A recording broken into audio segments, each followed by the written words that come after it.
Hello and welcome to the Employment Law Pod from Boys Turner. My name is Andy Whitaker. I'm a partner in the employment team, and today I am very happy to say that I'm joined by my colleague Claire Taylor-Evans. Hi Andy, it's great to be here. And as ever on the Employment Law Pod, we're going to be talking about trends or cases or issues that are live at the moment in employment law that we think are interesting and maybe worth having a chat about. So Claire, what are you going to be talking about today? I'm going to be talking about the right to disconnect, Andy, which, as we know, is a proposal by the Labour government to encourage employees to switch off from the workplace and have a better work-life balance. Excellent. Well, that's certainly something that we are waiting to see some legislation proposed in the next few weeks. So that's going to be something to chat about that should be interesting. And for me, there's nothing I like more in this world than reading surveys conducted by recruitment consultants or others where they come up with new phrases or terms to explain or to focus on particular trends in the workplace. So today I'm going to be talking about conscious unbossing and also faux-ductivity. Wow. That sounds very impressive. You're going to have to explain what they mean to me. That's fine. We will get there. And also, I'm going to tie that in a little bit into, again, some of the Labour government's proposals, specifically around the right to work flexibly from day one, and that being potentially the rule rather than an exception to the rule. So that being something that everyone has an expectation of being able to do, and potentially placing the burden on the employer to explain why it can't be accommodated in a particular working environment. Yeah, I think that's going to be really interesting for a lot of our clients. Okay, well then, I'll grasp the nettle on this one, and let's start off with conscious unbossing then. Okay, so I feel like it's necessary for me to explain what I'm talking about conscious unbossing, because I've got to admit, a couple of weeks ago, I'd never heard of this concept either. And it flows out of a recent survey, or at least I saw it for the first time in a recent survey by Robert Walters, who are a talent solutions business. And what they identified in their survey was that 72% of Gen Z respondents to this survey indicated that it was their intention or their ambition to make an individual contribution to their employer rather than taking on any managerial responsibilities. And digging further into that, 52% of respondents said they simply did not want to be middle managers. That was not how they saw their career progressing at all. And 69% of those respondents said that reasons behind that were partly because they perceived being a middle manager as being high stress, but bringing low reward. I can certainly appreciate the high stress thing as far as a manager is concerned. That certainly can be the case. But we have to ask ourselves, I suppose, why is it that the new generation entering the workforce have that perception of middle management and management roles, and why it might seem unattractive to them? And one thing I think maybe we could look at is job insecurity. So we've seen of late, there were some announcements recently around Amazon and changes to the way that they organise their business. And a lot of the headlines were focused on their decision to ask everyone to come back into the office. And it's understandable why the focus would have been primarily on that, because that's a big change. And obviously the ability to work flexibly and work from home continues to be a really hot topic. But mixed in to all of that as well were some announcements around flattening the management structure. And of course, what flattening the management structure really meant was removing a big swathe of middle management. And Amazon are just one of a number of organizations that have taken similar steps over the last couple of years. So you can see perhaps that if you're an aspiring employee who's making their way in their career, and you look at these middle managers and you see, well, they appear to me to be quite disposable, and they seem to work very hard. They have a lot of responsibility placed on their shoulders. They can't just get on with their job. They're responsible for the performance and achievements of others. And yet I can't see they necessarily get paid an awful lot more than I do for taking on that burden and responsibility. And you know what? Is that really what I want? And would I prefer to just continue to be more autonomous in what I do, be focused only on my achievements and my success, and not have that additional burden placed on us? And, you know, other surveys have found, for example, that 75% of millennial middle managers, so we're now talking about the generation up from Gen Z, confirming that they perceive themselves to be overwhelmed, stressed and burnt out. So again, if that's what Gen Z are looking at, if that's what they can see in the generation above them, you can understand why taking that step into management might not seem like a particularly attractive option. Yeah. So why do you think that is? So in terms of the people being burnt out and stressed, well, I think we do need to think about the way in which we train and engage with our managers and the support that we provide them. Certainly you and I see time and again individuals who've been placed in managerial roles but kind of been cut adrift and not really provided with sufficient support. Also, even though that you're a manager, there's still a desire perhaps to have some autonomy. We know that control is often a really important factor in job satisfaction. And so if you're being micromanaged by your own manager and don't have the ability to structure, to influence, to run your particular team, patch, division, whatever it might be, in a way that you think best, you can see how that will impact your well-being and impact on your job satisfaction. And also looking at workloads too, and understanding what is it that we're requiring of our middle managers, and are we adequately supporting them in the tasks that they need to do, or are we expecting too much? And this is really important, I think, because in the same survey by Robert Walters, where it identified these attitudes around a lack of desire to step up into a middle management role, they also found that 89% of employers think that middle management is actually really crucial to their organizations. So that demand to have people running these teams, running these organizations is not going away. Businesses are going to need to have people doing these jobs moving forward. So if that's the case, you need to think how you make it more attractive for people to want to do it. And perhaps another thing to look at as well is trying to flatten structures a bit. So try to remove the distinction between delegators and doers.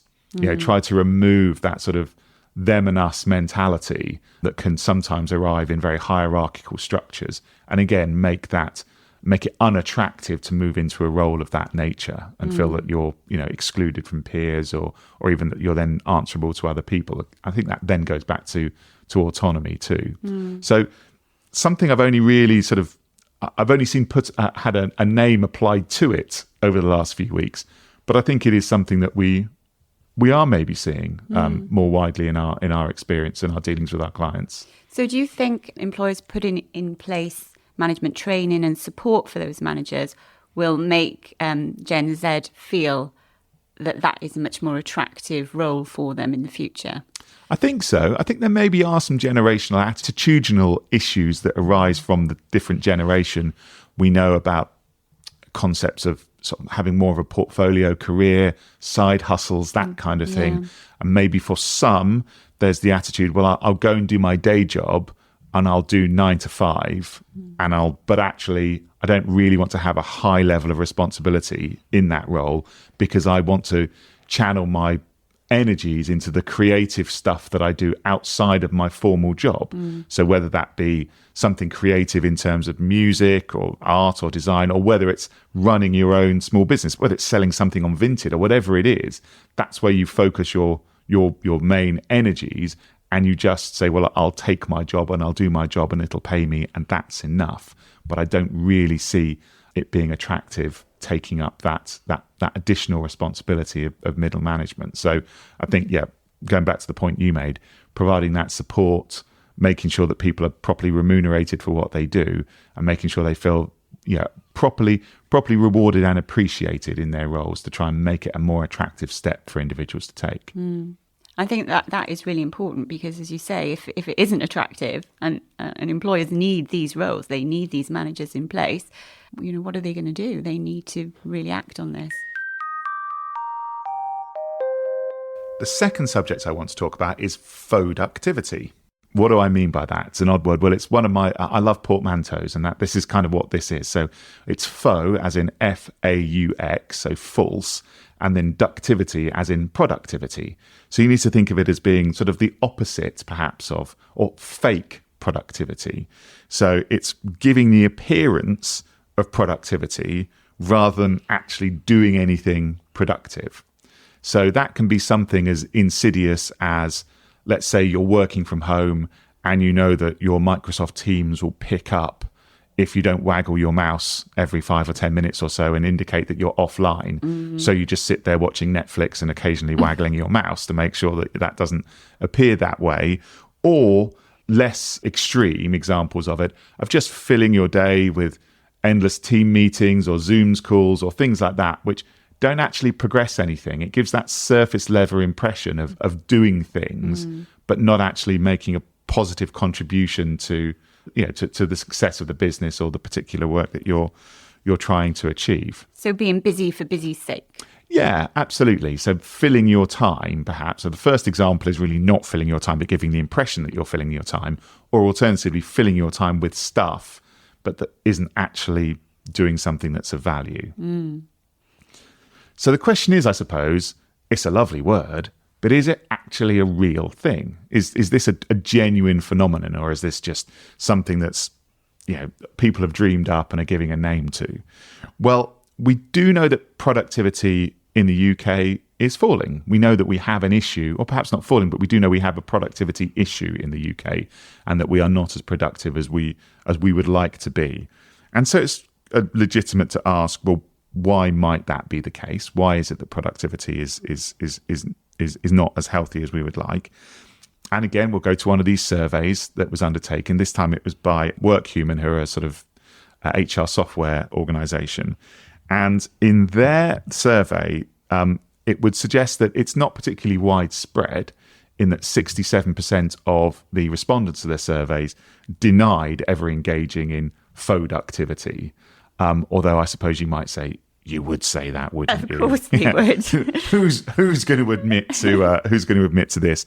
Although of course it is anonymous. No one's going to find out. So perhaps there's an ability for someone to admit something without any recourse or without being a problem for them. And maybe the other way of looking at it is that, wow, actually there's a large proportion of people who are willing to admit to this. That's 33% of employees are saying, yeah, I don't really do that much actually, and I just make it look as if I'm doing things. So you might say, well, maybe it's not such a thing, because nearly 70% of people say it's not something that they do. But if 30% of people are admitting that, yeah, they kind of do that, then that would suggest that maybe it is an issue. And even more so, a bigger issue, I suppose, is that 48% of managers, so that's half of the managers in the UK workforce, according to this survey at least, think that it's a real thing. So they perceive it as being a problem. And again, just breaking down those figures around individuals who admit to perhaps not working as hard as they should or engaging in this faux-ductivity. Really interestingly, it was 32% of employees admitted to engaging in work for work's sake or slacking off a bit, whereas 37% of managers admitted to doing that. Gosh. So this is not necessarily an employee thing. It's not something that it's managers who are being frustrated by their employees not really putting the effort in. Actually, managers are admitting that they're not really working as hard as they should be, or just giving the impression of hard work without actually engaging in hard work.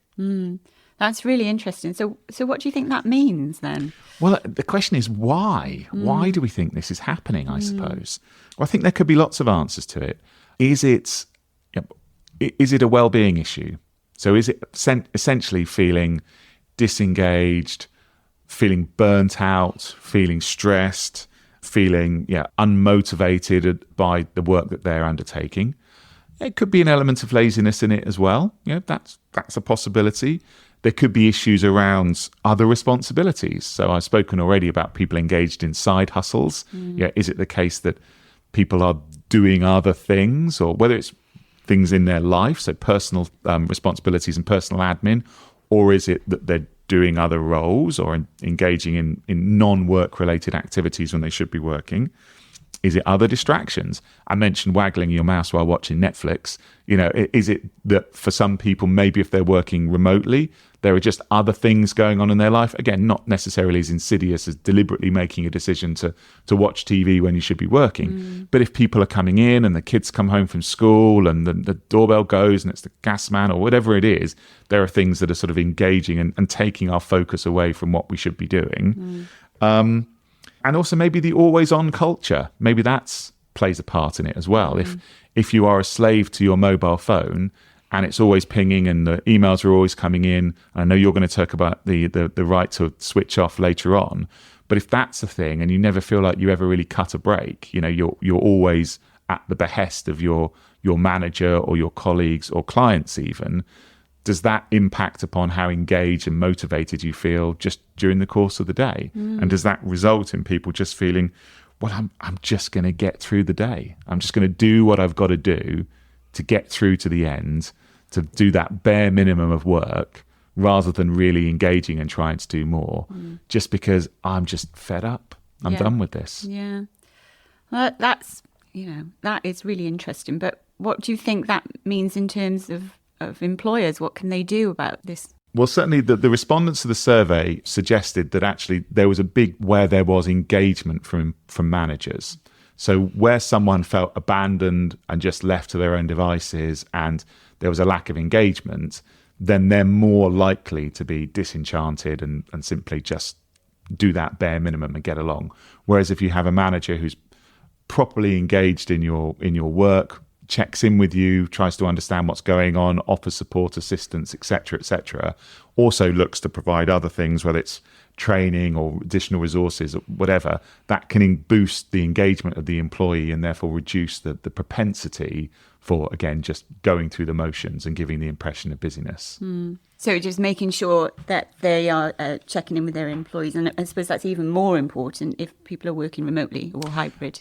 Yeah, absolutely. And I think, there is this need still, though, to focus on output rather than input. So we don't necessarily need to be on top of people at all times and understand everything they're doing. And micromanagement can actually have the opposite effect, actually.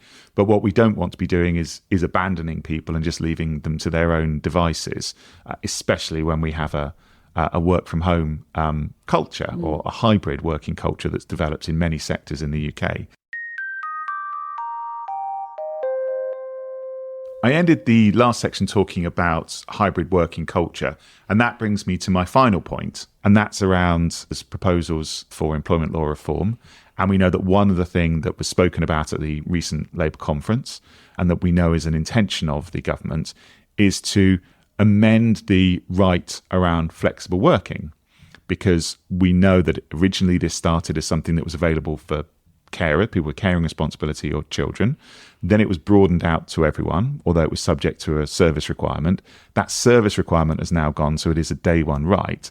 But it is still currently a necessity for an individual to make an application to work flexibly, and then the onus is on the employer to consider that application. Yeah. Again, we don't have any draft legislation as yet, but the suggestion is that we're looking at potential an expectation or a default position that an individual can work flexibly, and then it being a matter for the employer to then demonstrate why this particular job can't be done flexibly or in a flexible manner. Almost a reverse burden now. Yeah, exactly. The burden has almost switched. So it's not the responsibility of an individual to make an application. It's the responsibility of an employer to explain why it can't be done flexibly from the outset. And do you think we might see, because at the moment there are 8 statutory prescribed grounds for refusal, which are quite wide. Do you think we might see a restriction of those grounds going forward? Well, possibly. I mean, we anticipate getting some legislation second week of October, we think, where we'll actually see some detail around this. But I do think more broadly, I wonder whether this is a bit of 2020 legislation. And by that, I mean that if we can remember back to 2020 and all of a sudden white collar workers or those who are based in offices were all of a sudden required to work from home. I always think I have to remember when we talk about this, that it was still only at its height, 48% of the UK workforce that was working from home.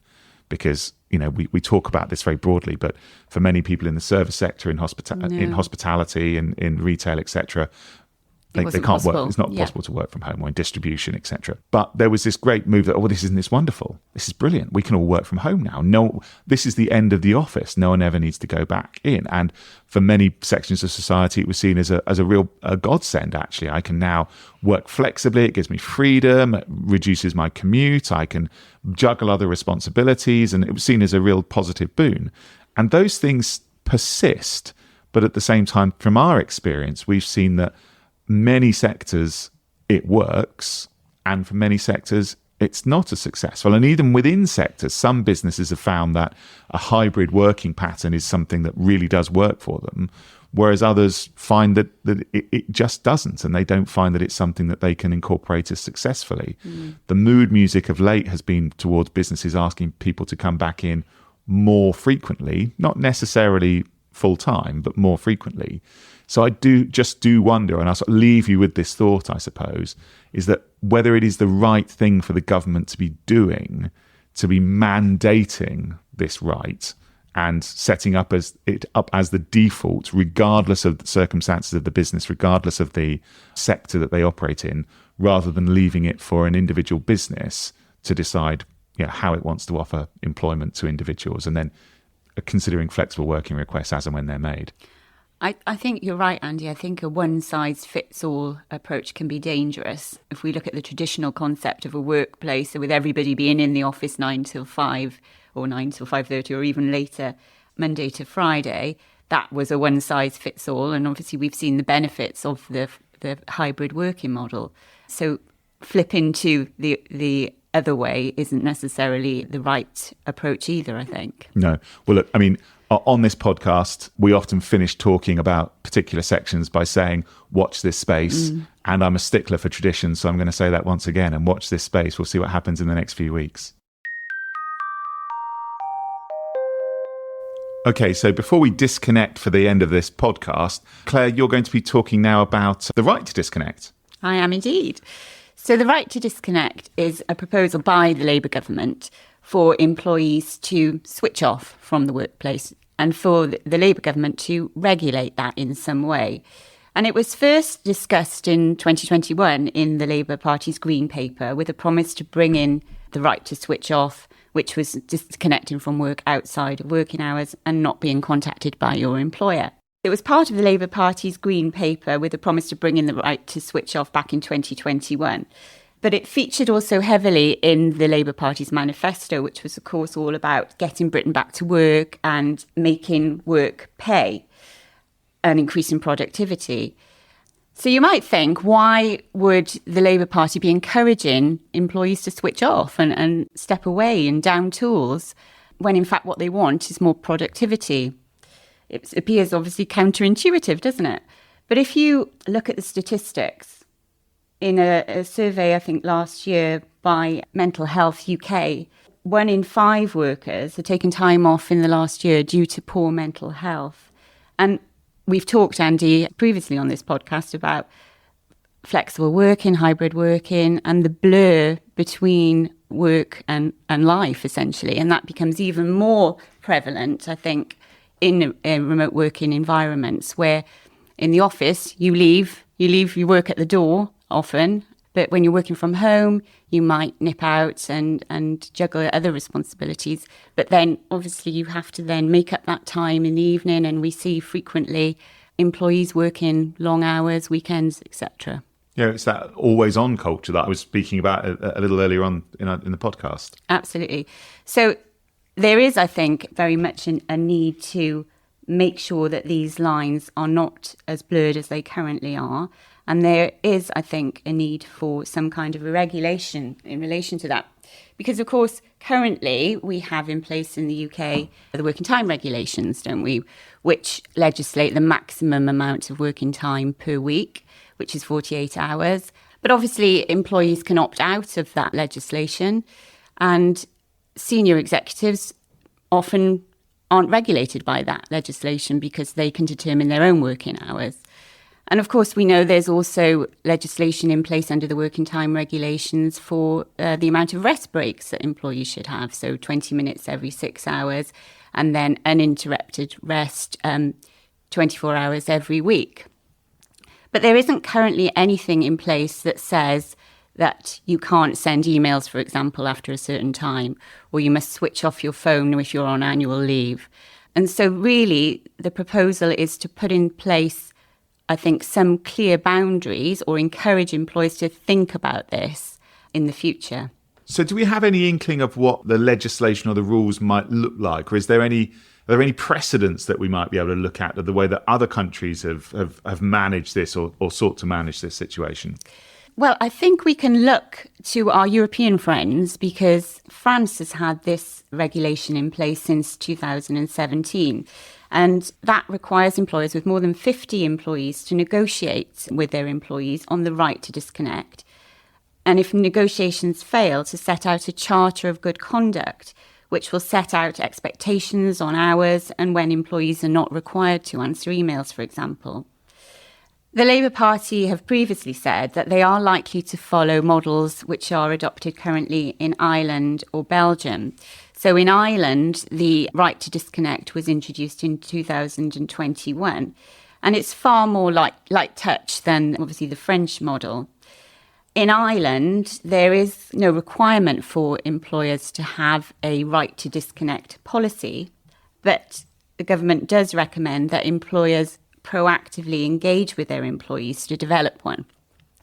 And the right to disconnect in Ireland is a right to maintain clear boundaries between work and leisure time, including a right not to work routinely outside of normal working hours, a right not to be penalised for refusing to work outside normal working hours, and a duty to respect another's right to disconnect by, for example, not routinely emailing or calling the employee outside normal hours.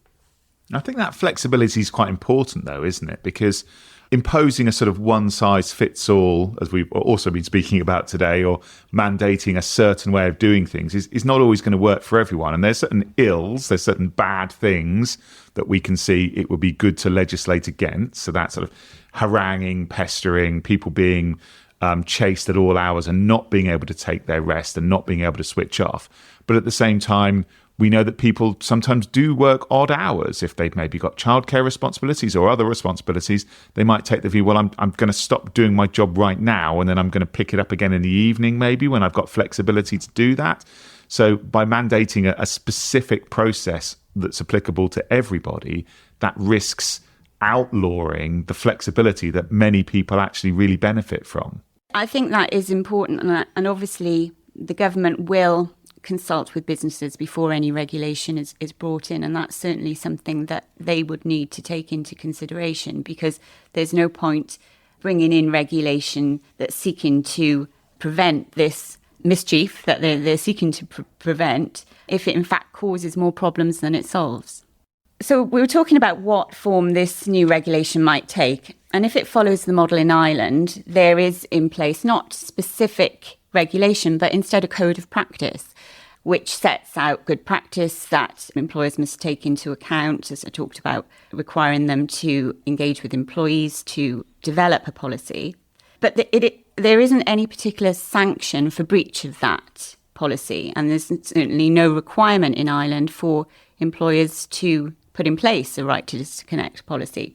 But what the Irish regulation does say is that if there are any breaches of employment rights, the fact that the employer has failed to follow the code of practice on the right to disconnect will be taken into account. So similar to some of the codes of practice we have in the UK at the moment around disciplinary and grievance and other matters where you don't have to follow them, but if you don't, it'll be taken into account. And under the UK legislation, then there can also be implications for compensation levels that flow from it. So that could be something as well, potentially, I suppose, to keep an eye on. Yeah, I think that's probable because obviously we have the ACAS code, which is taken into account with disciplinary and grievances. And as you said there, the uplift that is potentially applicable to any compensation of up to 25%.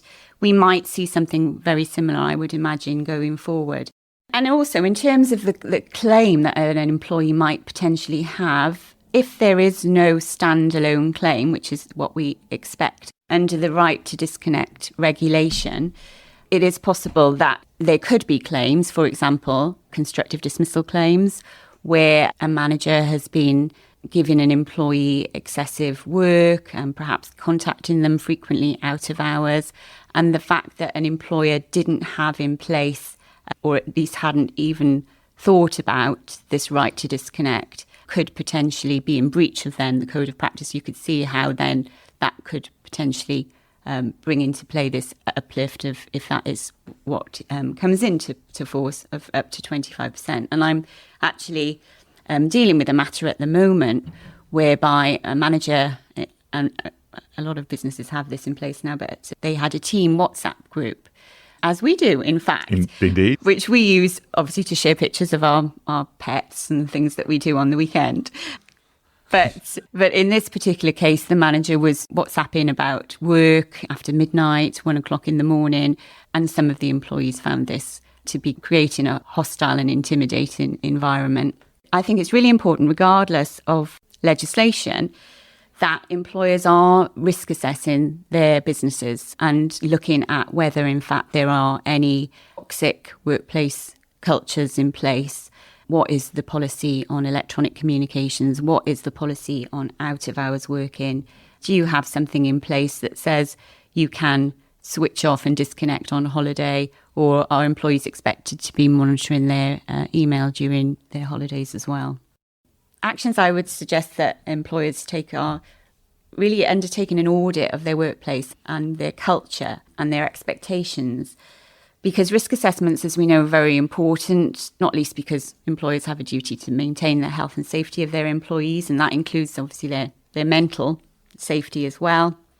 But we have the new regulations coming in force later this month, which is a more proactive duty on employers to prevent sexual harassment. So part of that duty would be undertaking a risk assessment into areas where there is potential risks of sexual harassment.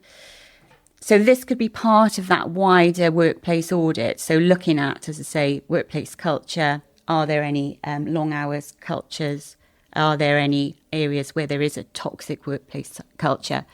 And also looking at managing expectations. So, for example, I often see with my clients email footers that say, it suits me to send this email at this time. I work flexibly. I do not expect a response. And I think that's a really important point as well, to encourage those email footers so that there isn't an expectation if somebody receives an email, for example, at 11 o'clock at night from a manager, that they feel that they need to respond. Excellent. Well, look, I feel like I've been saying this for several months, and I only said it again 10, 15 minutes ago, but we wait with bated breath to see what the draft regulations will say in the next few weeks. So I think that brings the podcast to an end for today. Thank you, Claire, for coming along. Thanks very much. It's been great.